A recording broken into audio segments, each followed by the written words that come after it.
자, 다음 시간 시작하겠습니다. 여기는 이제 조선 후반부의 여러 가지 변화 상황에 대해서 우리가 보고 있죠. 19세기 당시에는 세도정치라고 하는 굉장히 외척이 권력을 잡아서 왕보다 권력이 강해져서 조선 정치를 망가뜨렸던 정치가 일어났었다고 우리가 일회고사 시험 범위에서 얘기를 한 적이 있었습니다. 이 외척한테 잘 보이기 위해서 관리가 되려고 하는 사람들은 뇌물을 갖다 바치거나 뭐 과거 시험 문제지를 유출해달라고 하는 등 굉장히 정치 기강이 문란해졌었는데, 이렇게 뇌물을 줘가지고 관리가 돼서 그 돈을 뽕을 뽑기 위해서, 본전을 뽑기 위해서 탐관오리들이 굉장히 극성을 부렸었고, 그랬다가 세금 정치 세 가지의 삼정의 문란이 굉장히 극심해진다라고 했었습니다. 이것 때문에 19세기 당시에는 농민들의 저항이 굉장히 강해져서 소청이나 벽서, 벽에다가 이제 낙서하는 거죠. 벽에다 낙서하고, 그다음에 소청. 소청은 임금님한테 상소문 올리는 거죠. 상소문을 올려서 청하는 겁니다. 이런 소극적인 저항을 하는 사람들이 조금씩 나타나다가 결국은 봉기하기 시작합니다. 19세기 말에 일어났던 대표적인 농민 봉기인 홍경래의 난과 임술농민 봉기는 굉장히 중요한 사건이니까 잘 기억하길 바랍니다. 홍경래의 난. 여기 지도를 보면은 홍경래의 난이 일어났던 곳은 우리나라 서북지방, 여기 평안도 지방입니다. 평안도 지방. 여기는 약간 조선시대 때 이래로 약간 좀 많이 차별받는 지역 중에 대표적인 지역 중에 하나였었는데, 일단 다른 지역보다 좀 세금을 많이 걷어갔었습니다. 이게 중국의 청나라의 사신들, 명나라의 사신들이 왔다 갔다 할 때마다 이 사신들에 대한 비용을 여기서 부담을 하게 했었고, 그리고 여기 출신 사람들이 과거 시험에도 잘 뽑히지도 않았었어요. 그래서 여기 홍경래 같은 평안도 지방의 오르락 양반들을 중심으로 해서 평안도 지역에 대한 차별에 반발을 하면서 들고 일어난 사건이 홍경래의 난인데, 원래는 이제 몇몇만 일으킨 건데 여기에 굉장히 많은 일반 백성들이 굉장히 다양하게 참여를 하기 시작합니다. 당시 삼정의 문란이 극심했었던 시기였었기 때문에 여기에 대해서 지배층의 수탈에 항거하는 그런 의미에서 여기 굉장히 많은 백성들이 참여를 하기 시작을 하는 거죠. 그래서 이 부분은 청천강 이북 지역을 5개월간 장악했었습니다. 여기가 청천강이라고 하는 강이 있는데 이 위쪽 지방을 5개월간 장악을 하는 겁니다. 여러분들이 만약에 지금 반란을 일으켜서 어떤 지역을 5개월간 점령을 한다라고 하는 것은 굉장히 어려운 일인데, 그만큼 반란 규모가 컸었다는 얘기죠. 그래서 굉장히 컸었던 반란인 홍경래의 난이 일어났었고, 그로부터 한 50년 뒤에 임술농민봉기가 다시 일어납니다.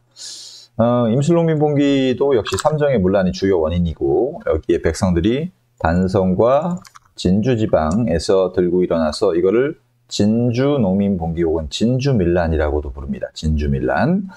그래서 맨 처음 여기 진주에서 밀란이 시작됐는데, 여기 진주에 밀란이 일어난 것만이 아니라 이 밀란이 점차 주변 지역으로 퍼져서, 여기 주변 지금 보면 파란색인 철종 때에 일어나는 반란이 일어나는 지방이고, 여기에 그 다음 왕이었던 고종 때까지도 확대돼서 반란이 전국적으로 퍼지기 시작을 합니다.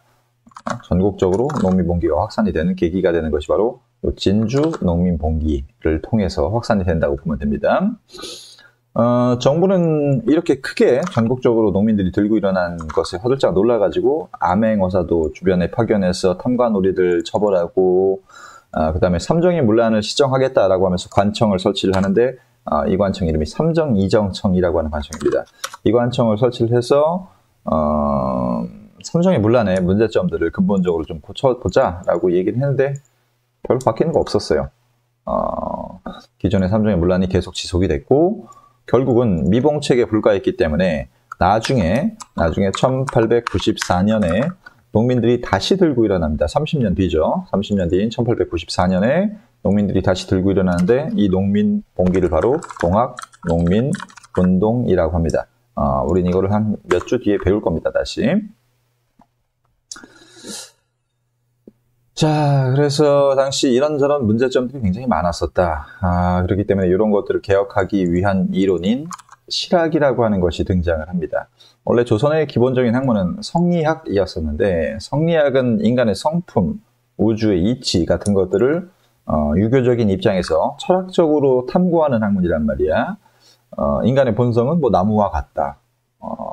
뭐 썩으면은 잘라내는 것이 이치다. 뭐 그런 식으로 해가지고 굉장히 좀 철학적인 그런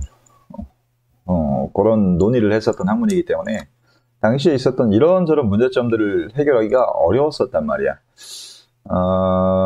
그래서 그런 것들을 해결하기 위해서 등장했던 것이 실학입니다. 실질적인 학문, 그런 뜻이죠. 실질적으로 문제를 해결하기 위한 학문이었었는데, 이 실학은 크게 두 가지 부류로 나뉩니다. 일단은 당시 농촌의 문제 중에서 제일 큰 문제였던 토지제도 개혁 문제를 주장을 했었던 요 학파를 중농학파라고 합니다. 중농학파.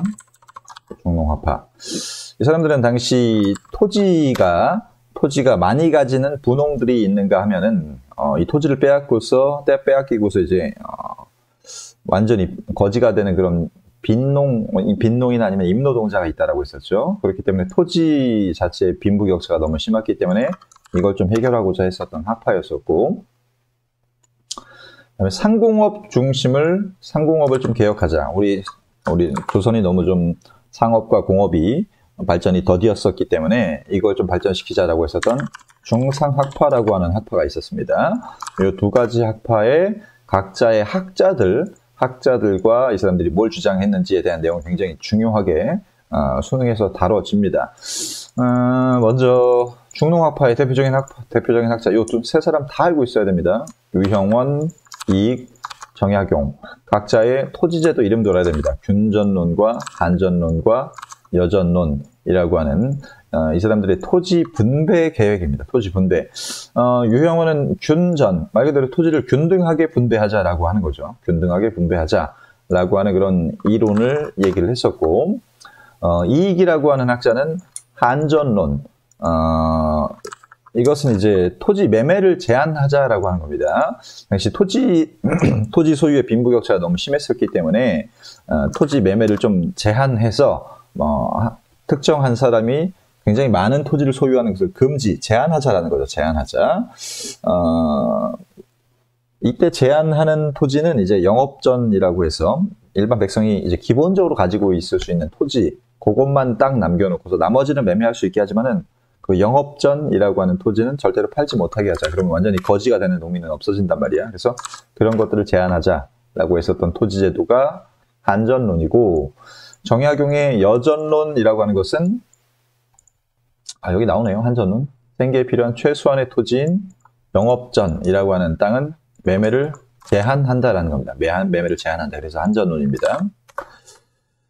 그리고 여기 균전론은 선비, 농민, 공업자들, 상업자들에 따라서 토지를 분배하자라는 것이 핵심적인 내용입니다. 물론 신분에 따라서 차등적으로 분배하자는 거에서 균이라는 게 좀 이상하기는 하지만은 일단은 농민들에게 토지를 일반 백성들에게 토지를 좀 분배하자라고 하는 그런 이론입니다. 여전론이라는 것은 당시 마을을 여라고 불렀었는데 여 단위로 토지를 공동으로 소유하자. 그렇게 되면 빈부격차가 없어지겠죠. 그리고 공동으로 경작하고 나중에 가질 때도 똑같이 수확물을 공동으로 분배하자라고 하는 약간 공산주의 비슷한 그런 사상이었었어요. 이거는. 그래서 이런 것들을 통해서 빈부격차를 없애자. 공산주의도 처음에는 빈부격차를 없애자고 하면서 나온 거기 때문에 그러한 내용을 정약용이 주장을 했었다라는 것 잘 기억하길 바랍니다. 굉장히 중요합니다. 이 사람이 유형원은 사진이 별로 유명한 건 아니고, 이게 정약용은 주로 안경 쓴 사진들이 많습니다. 정약용 사진을 여러분들이 검색을 하면은, 주로 이런 안경 쓴 이제 이런 사진들. 요거나 또 있는데 하나 안경 쓴 게 이게 정약용. 자, 그 다음에 상공업을 중요시했었던 중상학파. 이 사람들은 우리나라의 상공업을 발전시키고 기술을 혁신시키자. 근데 당시 상공업이 제일 많이 발전했었던 것은 청나라였었기 때문에 청나라의 문물을 수용하자라고 주장을 해서 청나라를 배우자라고 하는 복학파라고도 불립니다. 예전에 이제 북학파를 살짝 우리 수업 시간에 본 적도 있었습니다. 대표적인 학자 유수원, 박지원 같은 사람들인데 박지원이 일단 중요하고 박제가도 중요합니다. 박지원의 제자가 박제가예요. 그래서 둘 다 비슷한 주장을 하는데 이 두 사람은 일단 양반 제도 자체를 굉장히 비판을 합니다. 양반 제도가 썩어 빠졌다. 할 줄 아는 능력 없는 그런 양반들이 대대로 이제 가문 대대로 뭔가 높은 지위를 차지하는 것이 좀 불합리하다라고 하는 그런 시각에서 양반들을 굉장히 우스꽝스럽고 멍청하게 표현하는 소설 작품들을 많이 발표하는데 그게 바로 양반전과 호질입니다. 박지원은 양반 제도만 비판한 게 아니라 요 밑에 나오는 유수원, 박지원, 박제가의 공통적인 특징은 상공업 진흥을 기술 혁신 그리고 청나라 문물을 수용하는 이런 입장들을 밑에 있는 학자들이 공통적으로 주장합니다.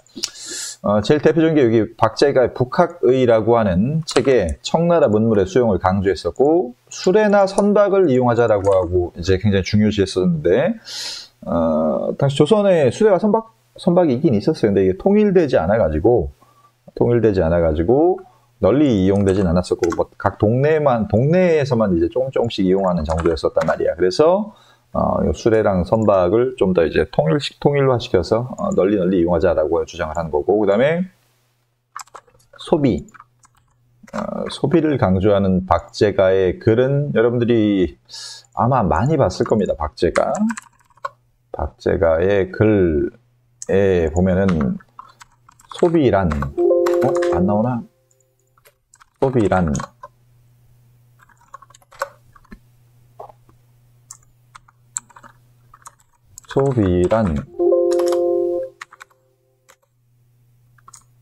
자 여기 내용에 보면은 북학의에 나온 내용입니다. 대저 재물은 우물과 같아서 퍼내면 채워지고 이용하지 않으면 말라버린다. 그러니까 소비하지 않으면은 돈은 말라버린다는 거죠. 재물들은 말라버린다.